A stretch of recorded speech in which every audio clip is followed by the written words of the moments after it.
আসসালামু আলাইকুম।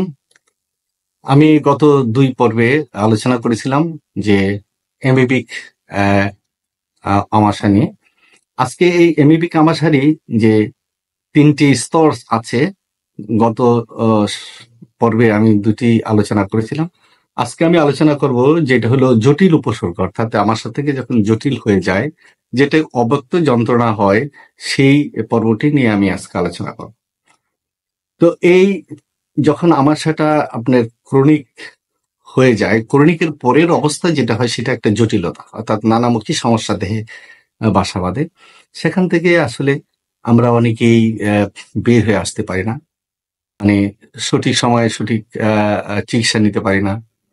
তারপরে গাফিলতি আছে, খাওয়া খাদ্যে সংযমী হতে পারি না, চলাফেরা সংযমী হতে পারি না, রাত জাগা হয়। তারপরে খাবার খাদ্যের ব্যাপারে আমরা মানে কোন খাদ্যটা আমাদের শরীরের জন্য দেহের জন্য উপযোগী হবে সেগুলো আমরা বাঁচতে পারি না। আর যখন বাঁচতে না পারি তখন উল্টাপাল্টা যখন হয়, তখন এই পেটের ভিতরে একটা নানা রকমের জটিলতা দেখা দিয়ে সারা শরীরে ওই জটিলতা প্রকাশ পায়।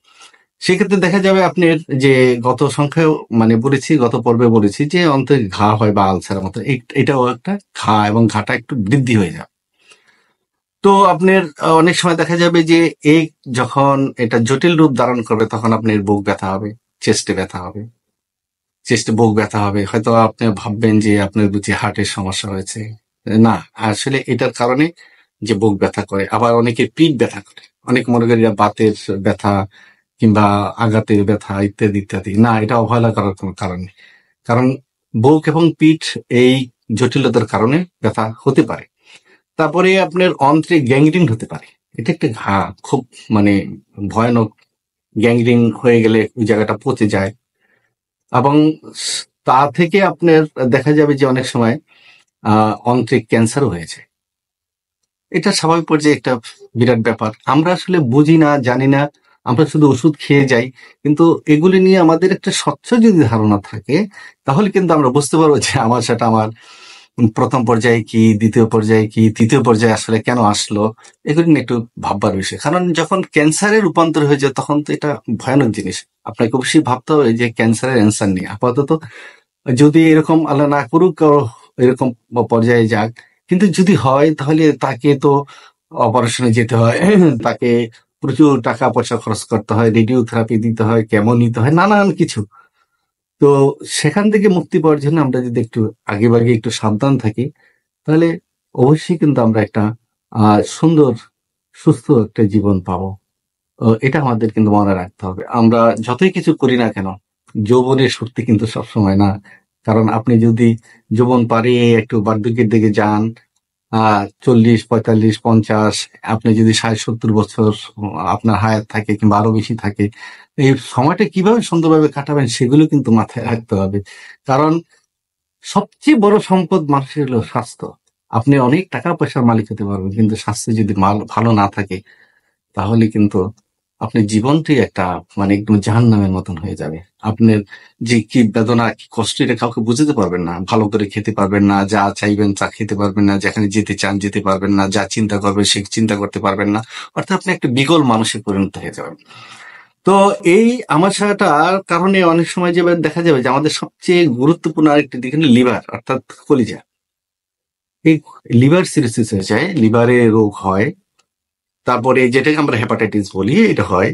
তারপরে জন্ডিস দেখা দিতে পারে।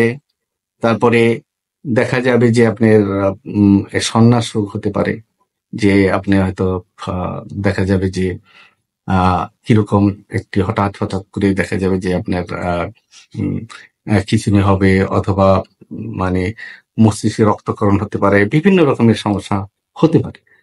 শরীর ঝিমঝিম করবে, দেহ হাত পা অসাড় হয়ে যাবে, কাজকর্ম করতে ভালো লাগবে না। তো এগুলো কি আপনি চান?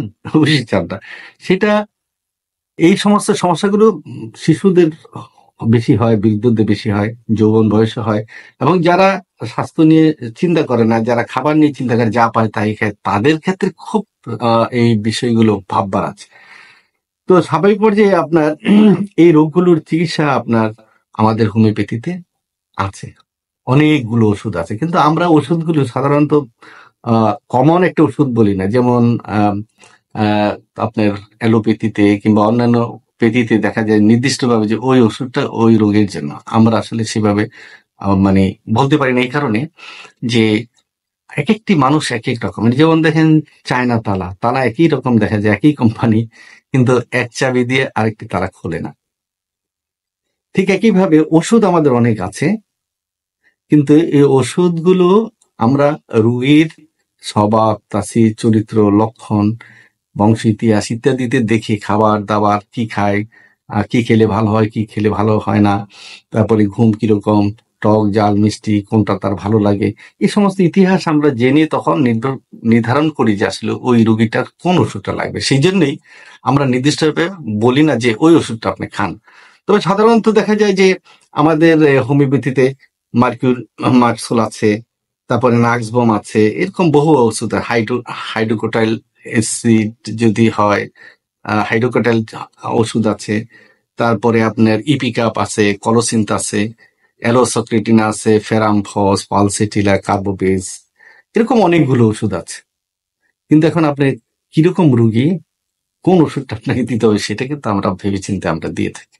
যার দরুন আপনাকে একজন ভালো ডাক্তারের পরামর্শ নিতে হবে, এসে চিকিৎসা নেন এবং সুস্থ থাকুন, সুন্দর জীবনযাপন করুন।